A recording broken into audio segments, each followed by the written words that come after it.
Hello traders, so today we are on Crash 500. This is an index that is offered by a broker called Derive, and we are currently in a trade and we are up 57 pips. So I just want to show you how I came to find this trade and how you can do that as well.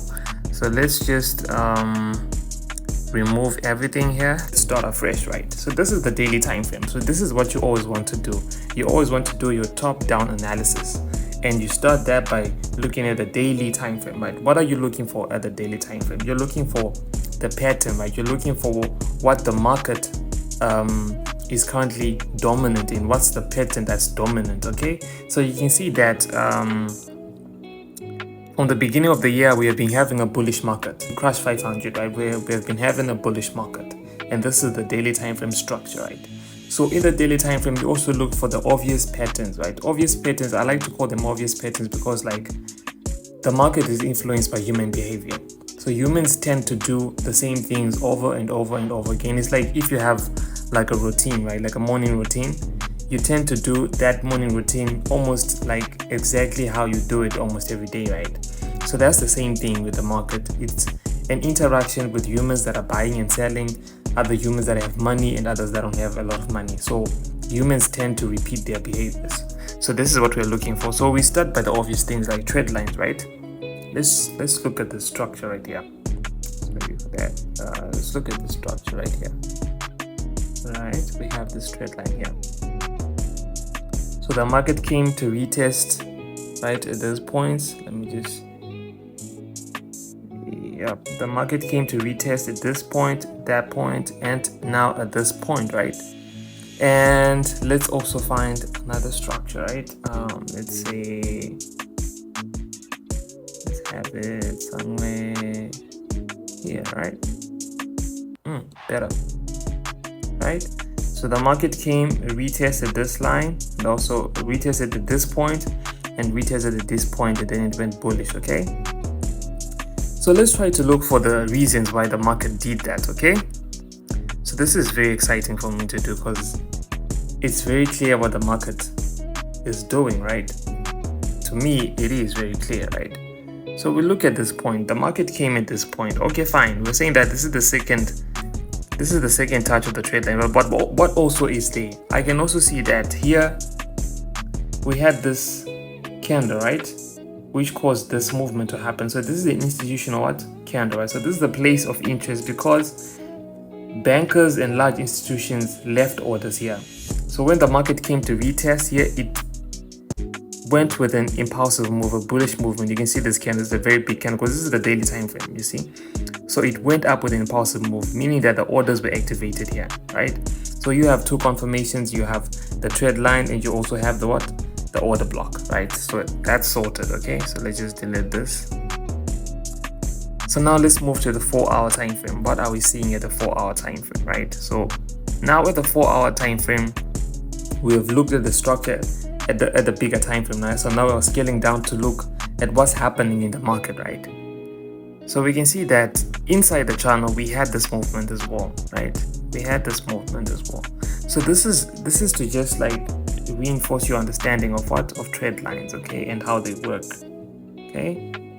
So we had this movement as well, right?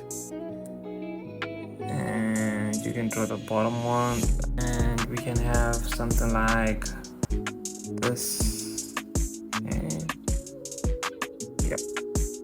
Okay, so you can see that we have an impulsive move here, right? That broke the structure and then it continued going bullish upwards, but it never came back to retest the order block here, right?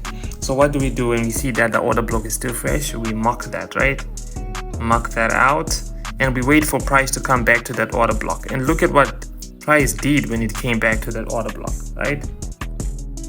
Price reacted, right? Left this weak pin bar, perfect. You can enter here, put your stop loss down there, came back to retest the same place again, reinforcing that it is the strong resistance point, support point as well. Came back, retested again, and then it went bullish, okay? So this is just to like reinforce your understanding of how these things work. I'm so sorry that there's so many lines now. Let me try to delete this so that you won't be confused, and let me delete this as well, and that. So coming to where we are right now, okay, how did I make this trade? Okay, so we can see that we had a break of structure here, and then we did not have like a retest of our order block, right? The buyers were very strong and they went bullish, right?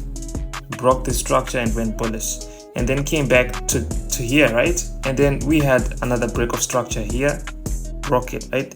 And then we came back to retest it. So this is a very powerful strategy, okay? Whenever we have a break, expect the price to come back to retest, especially if we have a bullish momentum, like very large candles like this. Always know that the bankers are here and they left some orders and they're coming back to pick up those orders, and that is exactly what the market did. It came back and picked up those orders, but unfortunately I wasn't in the market when that happened, okay? So then what I was looking for price to break out of my trade line to be comfortable for it to be a buy, right? That is what I was looking for.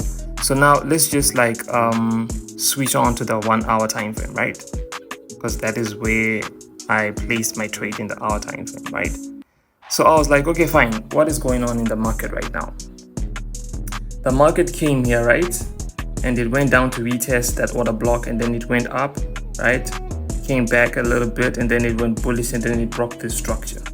When it broke this structure, I was waiting for two things. I was waiting for the market to come back and retest this point of interest, or for the market to come back all the way to this order block and then goes bullish.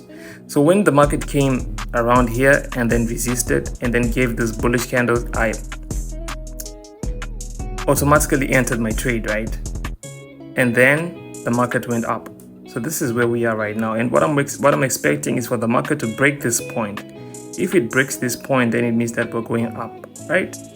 But if it fails to break this point, then I'm putting my stop loss somewhere around here, the neckline of this double bottom. Because if you move to the 30 minutes time frame, you can see that we had a nice double bottom here, and then the neckline was broken, and then it came back to retest the neckline, and then it went bullish. So this is a bullish sentiment, right? So this is where we are with Quad 500. And if you want to join the trade, make sure that the market breaks this structure and closes outside the structure, and then continue going bullish. Okay, thank you so much for listening to what I had to share with you today. If you have any questions, please drop down the comment section. And disclaimer, this is just me telling you how I trade. This is not a financial advice of any kind, so please subscribe to my channel and enjoy. Yeah.